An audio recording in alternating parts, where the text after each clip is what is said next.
ନା ନା ନବୀନ ବାବୁ ସ୍ୱାସ୍ଥ୍ୟ ଅବସ୍ଥା ଭଲ ଅଛି, ୱାକ୍ କରୁଛନ୍ତି ଏବେ ଇଭିନିଂ ୱାକ୍।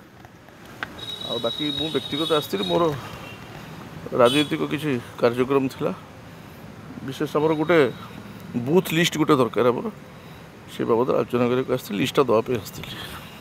ନାଇଁ ଆଜ୍ଞା ସେ କଥା ଟିକେ ଖାଇବା ପିଇବା କରିଥିଲେ, ଆଉ ସମସ୍ତେ ଯାଇଥିଲେ ଖାଇଛନ୍ତି ଆସିଛି, କୌଣସି ରାଜନୈତିକ ଉଦ୍ଦେଶ୍ୟ ନଥିଲା ବୋଧେ ମୋତେ ଲାଗୁଛି ଯାହା। ବସି ଖାଇବା ପିଇବା କରିକି ଆସୁଛନ୍ତି, ତା ଦେହରେ କ'ଣ କରିବା। ହଁ ନିଶ୍ଚିତ ଭାବେ ଡକା ଯାଇଥିଲା। ନା ମୋର ଗୋଟେ ପାରିବାରିକ ସମସ୍ୟା ଥିଲା, ଆମର ସବୁ ଆସିଥିଲେ, ମୋର ଭାଇମାନେ ସବୁ ଆସିଥିଲେ, ବଡ଼ ବାପାଙ୍କ ଭାଇ ଇଏ ସବୁ ଭାଇ, ମୁଁ ସେ କଲି ସେଇଥିରେ ଥିଲି କାଲି।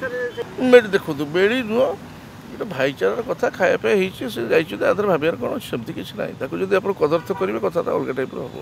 ଆଉ ମେଡ଼ି ଫେଡ଼ି କିଛି ଆଇ ଡୋଣ୍ଟ ଥିଙ୍କ ଏସବୁ ଜିନିଷ କିଛି ତା ଭିତରେ ଆଲୋଚନା ହେଇଛି। ନାଇଁ ନାଇଁ କାଲି ଖାଇବା ପିଇବା ଡାକିଥିଲେ, ଆ ଦେହରେ ଅତୀତରେ ଡକା ହେଇଛି, ମୁଁ ବି ଯାଇଛି, ଖାଇବା ପିଇବା ହେଇଛି ଅତୀତରେ, ସେମିତି କିଛି ନାହିଁ।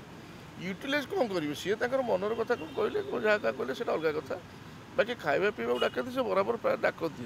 ନା ନା ନା ନା ନା ନା ନା ବିଲକୁଲ ବିଲକୁଲ ସେ ତାକୁ ବିରୋଧ କରିବୁ। ରାତିରେ ଖାଇବା ପାଇଁ ଭାଇମାନେ ଯାଇଥିଲେ ମୋର ସବୁ, ଆଉ ଖାଇ ପିଇକି ଆସିଲେ, ଆ ଦେହରେ ଭାବିବାର କ'ଣ ଅଛି। ସେଠି କୌଣସି ରାଜନୈତିକ ଆଲୋଚନା ଆଇ ଡୋଣ୍ଟ ଥିଙ୍କ କିଛି ହେଇଛି ବୋଲି ମୋତେ ଲାଗୁନି। ଆଉ ସମ୍ପୂର୍ଣ୍ଣ ଖାଇବା ପିଇବା, ଆଉ କିଛି ନୁହଁ।